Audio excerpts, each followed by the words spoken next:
ਹੁਣ ਕਈ ਵਾਰ ਸਾਨੂੰ ਇਹ ਚੀਜ਼ਾਂ ਪੁੱਛ ਲਈਆਂ ਜਾਂਦੀਆਂ ਨੇ ਵੀ ਜਿਹੜੀ ਲੋਕ ਸਭਾ ਹੈਗੀ ਵੀ ਉਹਦਾ ਇਲੈਕਸ਼ਨ ਪ੍ਰੋਸੈਸ ਆ ਜਿਹੜਾ ਉਹ ਕਿਸ ਤਰ੍ਹਾਂ ਦਾ ਹੈਗਾ।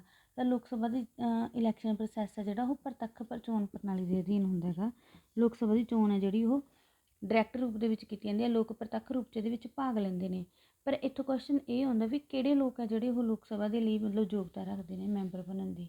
ਤਾਂ ਜਿਹੜੀਆਂ ਕੁਆਲੀਫਿਕੇਸ਼ਨਸ ਨੇਗੀਆਂ ਉਹ ਹੈਗੀਆਂ ਭਾਰਤ ਦਾ ਨਾਗਰਿਕ ਹੋਣਾ ਚਾਹੀਦਾ, ਜਿਵੇਂ ਕਿ ਇਹ ਤਾਂ ਸਭ ਨੂੰ ਹੀ ਪਤਾ ਵੀ ਭਾਰਤ ਦਾ ਨਾਗਰਿਕ। ਸੈਕਿੰਡ ਹੈ ਘੱਟੋ ਘੱਟ 25 ਸਾਲ ਦੀ ਉਮਰ ਹੋਣੀ ਚਾਹੀਦੀ ਹੈ। ਤਾਂ ਘੱਟੋ ਘੱਟ ਜਿਹੜਾ ਲੋਕ ਸਭਾ ਦਾ ਮੈਂਬਰ ਆ ਉਹ 25 ਸਾਲ ਦਾ, ਵੱਧ ਤੋਂ ਵੱਧ ਜਿੰਨੀ ਮਰਜ਼ੀ 50 60 70 ਜਿੰਨੀ ਮਰਜ਼ੀ ਏਜ ਦਾ ਹੋਵੇ, ਪਰ ਘੱਟ ਤੋਂ ਘੱਟ ਉਹਦੀ ਉਮਰ ਹੈ ਜਿਹੜੀ ਉਹ 25 ਸਾਲ ਹੋਣੀ ਚਾਹੀਦੀ ਹੈ। ਇਸ ਤੋਂ ਇਲਾਵਾ ਇੱਕ ਪੁਆਇੰਟ ਜਿਹੜਾ ਸਭ ਨੂੰ ਹੀ ਪਤਾ, ਪਾਗਲ ਜਾਂ ਦੀਵਾਲੀਆ ਨਾ ਹੋਵੇ।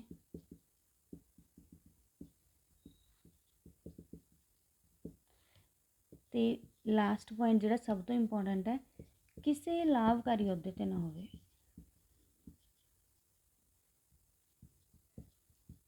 ਹੁਣ ਆਪਾਂ ਨੂੰ ਕੀ ਪਤਾ ਕਿਹੜਾ ਅਹੁਦਾ ਲਾਭਕਾਰੀ ਕਿਹੜਾ ਨਹੀਂ, ਭਾਵ ਕਿ ਕਿਸੇ ਵੀ ਸਰਕਾਰੀ ਅਦਾਰੇ 'ਤੇ ਜਿਹੜਾ ਹੈਗਾ ਸਰਕਾਰੀ ਅਫਸਰ ਇਸ ਵਾਲੀ ਨੌਕਰੀ ਨਹੀਂ ਹੋਣੀ ਚਾਹੀਦੀ ਉਹਦੀ। ਅਤੇ ਕਿਸੇ ਵੀ ਲਾਭਕਾਰੀ ਅਹੁਦੇ ਦਾ ਫੈਸਲਾ ਕੌਣ ਕਰਦਾ, ਇਹ ਸਾਡੇ 'ਚ ਸੰਸਦ ਕਰਦੀ ਹੈ ਵੀ ਕਿਹੜਾ ਅਹੁਦਾ ਲਾਭਕਾਰੀ ਹੈ ਕਿਹੜਾ ਅਹੁਦਾ ਨਹੀਂ ਹੈਗਾ।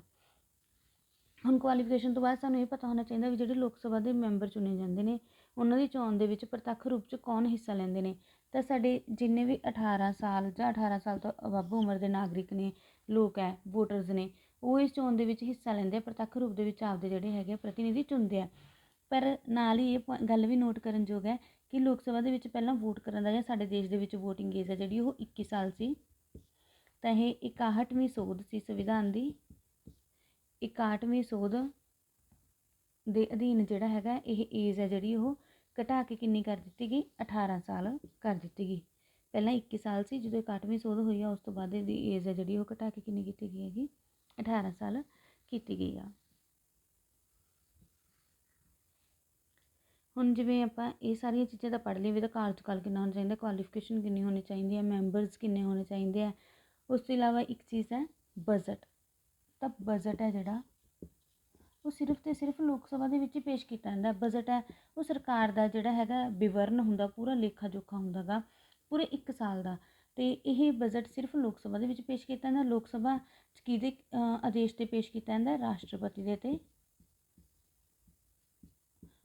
ਰਾਸ਼ਟਰਪਤੀ ਕਿਹਨੂੰ ਨਿਰਦੇਸ਼ ਦਿੰਦਾ, ਸਰਕਾਰ ਨੂੰ ਦਿੰਦਾ। ਅਤੇ ਸਰਕਾਰ ਦੇ ਵਿੱਚ ਕੌਣ ਇਹਨੂੰ ਪੇਸ਼ ਕਰਦਾ ਹੈਗਾ, ਵਿੱਤ ਮੰਤਰੀ। ਅਤੇ ਕਈ ਵਾਰ ਤੁਹਾਨੂੰ ਪੁੱਛ ਲਿਆ ਜਾਂਦਾ ਵੀ 17ਵੀਂ ਲੋਕ ਸਭਾ ਦੇ ਜਿਹੜੇ ਹੈਗੇ ਵਿੱਤ ਮੰਤਰੀ ਆ ਉਹ ਕੌਣ ਸੀ, ਤਾਂ ਜਿਨ੍ਹਾਂ ਨੇ ਬਜਟ ਪੇਸ਼ ਕੀਤਾ ਨਿਰਮਲਾ ਸੀਤਾਰਮਨ। ਤਾਂ ਆਪਣੀ ਵਰਤਮਾਨ ਲੋਕ ਸਭਾ ਦੇ ਜਿਹੜੇ ਹੈਗੇ ਆ ਵਿੱਤ ਮੰਤਰੀ ਉਹ ਨਿਰਮਲਾ ਸੀਤਾਰਮਨ ਹੈ, 17ਵੀਂ ਲੋਕ ਸਭਾ ਦੇ।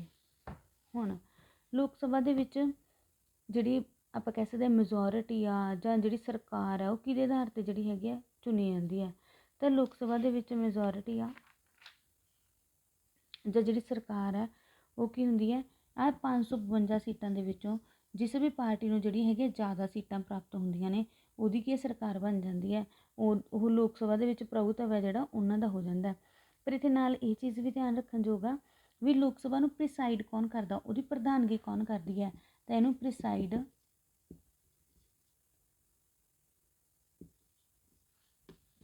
ਸਪੀਕਰ ਕਰਦਾ, ਜਿਹਦੇ ਲਈ ਆਪਾਂ ਅਲੱਗ ਤੋਂ ਇੱਕ ਲੈਕਚਰ ਬਣਾਵਾਂਗੇ ਸਪੀਕਰ ਦੀਆਂ। ਉਹਦੇ ਵਿੱਚ ਪਾਵਰਸ, ਸਪੀਕਰ ਦੀ ਗੱਲ, ਸਪੀਕਰ ਕਿਸ ਤਰ੍ਹਾਂ ਉਹਦਾ ਕੰਮ ਕਰਦਾ, ਕਿਵੇਂ ਮਰਿਆਦਾ ਬਣਾਈ ਰੱਖਦਾ, ਲੋਕ ਸਭਾ ਦੇ ਮੈਂਬਰਾਂ ਦਾ ਸੰਤੁਲਨ ਬਣਾ ਕੇ ਰੱਖਦਾ।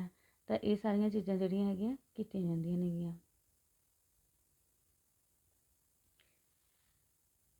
ਇਸ ਤੋਂ ਇਲਾਵਾ ਲੋਕ ਸਭਾ ਦਾ ਮੁਖੀ, ਤਾਂ ਲੋਕ ਸਭਾ ਦਾ ਵੈਸੇ ਤਾਂ ਪ੍ਰਧਾਨਗੀ ਕੌਣ ਕਰਦਾ, ਸਪੀਕਰ, ਪਰ ਮੁਖੀ ਕੌਣ ਹੁੰਦਾ ਗਾ, PM ਹੁੰਦਾ ਗਾ, ਪ੍ਰਧਾਨ ਮੰਤਰੀ। ਤਾਂ ਜਿਹੜਾ ਪ੍ਰਧਾਨ ਮੰਤਰੀ ਉਹ ਲੋਕ ਸਭਾ ਦੇ ਮੈਂਬਰਾਂ ਦੇ ਵਿੱਚੋਂ ਹੀ ਜਿਹੜੀ ਹੈਗੀ ਆ ਵੋਟਿੰਗ ਦੇ ਦੁਆਰਾ ਜਿਹੜਾ ਹੈਗਾ ਚੁਣਿਆ ਜਾਂਦਾ ਗਾ, ਆਪ ਦੇ ਮੈਂਬਰਾਂ ਦੇ ਵਿੱਚੋਂ ਹੀ ਚੁਣਿਆ ਜਾਂਦਾ। ਜਾਂ ਪਾਰਟੀ ਜਿਹਨੂੰ ਚਾਹੁੰਦੀ ਹੈ ਵੀ ਇਹ ਸਾਡਾ ਜਿਹੜਾ ਹੈਗਾ ਪ੍ਰਧਾਨ ਮੰਤਰੀ ਬਣਨਾ ਚਾਹੀਦਾ ਤਾਂ ਉਹਨੂੰ ਚੁਣ ਲਿਆ ਜਾਂਦਾ। ਤਾਂ ਭਾਵ ਕਿ ਜਿਹੜੀ ਬਹੁਮਤ ਪ੍ਰਾਪਤ ਪਾਰਟੀ ਹੁੰਦੀ ਆ ਉਹਦਾ ਨੇਤਾ ਹੁੰਦਾ ਗਾ ਜਿਹੜਾ ਜਾਂ ਮੁਖੀ ਹੁੰਦਾ ਉਹ ਸਾਡਾ PM ਹੁੰਦਾ। ਤਾਂ ਹੁਣ ਜਿਹੜਾ PM ਉਹ ਕਿਹੜੀ ਪਾਰਟੀ 'ਚੋਂ, BJP 'ਚੋਂ। ਹੁਣ ਲੋਕ ਸਭਾ ਦੀ ਕਿਹੜੀਆਂ ਲੋਕ ਸਭਾ ਚੱਲ ਰਹੀ ਹੈ, ਤਾਂ ਇਹ 17ਵੀਂ ਲੋਕ ਸਭਾ ਚੱਲ ਰਹੀ ਹੈ। ਅਤੇ ਇਹਨਾਂ ਦੇ ਮੁਖੀ ਕੌਣ ਨੇਗੇ, ਨਰਿੰਦਰ ਮੋਦੀ। ਉਸ ਤੋਂ ਇਲਾਵਾ ਹੁਣ ਲੋਕ ਸਭਾ ਦੇ ਜਿਹੜੇ ਮੈਂਬਰ ਨੇ ਇਹਨਾਂ ਦੇ ਵਿੱਚੋਂ ਆਪਾਂ PM ਤਾਂ ਚੁਣਦੇ ਆ, ਪਲੱਸ ਕੀ ਹੈ ਇੱਕ ਡਿਪਟੀ PM ਵੀ ਚੁਣਦੇ ਆ। ਪਰ ਜਿਹੜਾ ਡਿਪਟੀ PM ਦਾ ਅਹੁਦਾ ਹੈ ਇਹ ਕਦੇ ਵੀ ਕੌਨਸਟੀਟਿਊਸ਼ਨਲ ਨਹੀਂ ਹੈਗਾ, ਸਾਡੇ ਸੰਵਿਧਾਨ ਦੇ ਵਿੱਚ ਇਹ ਕਦੇ ਕਿਤੇ ਵੀ ਦਰਜ ਨਹੀਂ ਹੈਗਾ ਵੀ ਸਾਡਾ ਇੱਕ ਡਿਪਟੀ PM ਹੈ ਜਿਹੜਾ ਉਹ ਹੋਣਾ ਚਾਹੀਦਾ। ਪਰ ਫਿਰ ਵੀ ਭਾਰਤ ਦੇ ਵਿੱਚ ਜਿਹੜਾ ਪ੍ਰਧਾਨ ਮੰਤਰੀ ਆ ਉਹ ਆਪਦੀ ਸੁਵਿਧਾ ਦੇ ਲਈ ਡਿਪਟੀ PM ਦੀ ਜਿਹੜੀ ਹੈਗੀ ਹੈ ਚੋਣ ਹੈ ਉਹ ਕਰਦਾ ਹੈਗਾ।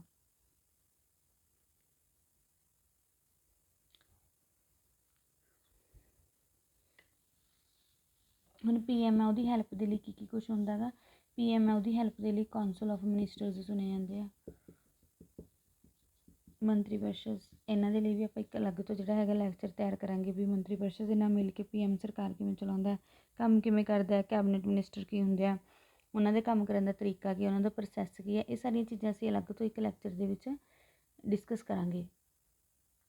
ਇੱਕ ਚੀਜ਼ ਹੋਰ ਯਾਦ ਰੱਖਣ ਯੋਗ ਹੈ ਵੀ ਜਿਹੜੇ ਲੋਕ ਸਭਾ ਦੇ ਮੈਂਬਰ ਹੈ ਉਹਨਾਂ ਨੂੰ ਸੰਸਦ ਦੇ ਅਧਿਵੇਸ਼ਨ ਤੋਂ 40 ਦਿਨ ਪਹਿਲਾਂ ਅਤੇ 40 ਦਿਨ ਪਿੱਛੋਂ ਵੀ ਦੀਵਾਨੀ ਮੁਕੱਦਮੇ ਦੇ ਸੰਬੰਧੀ ਕੋਈ ਗ੍ਰਿਫਤਾਰੀ ਨਹੀਂ ਕੀਤੀ ਜਾ ਸਕਦੀ। 40 ਦਿਨ ਪਹਿਲਾਂ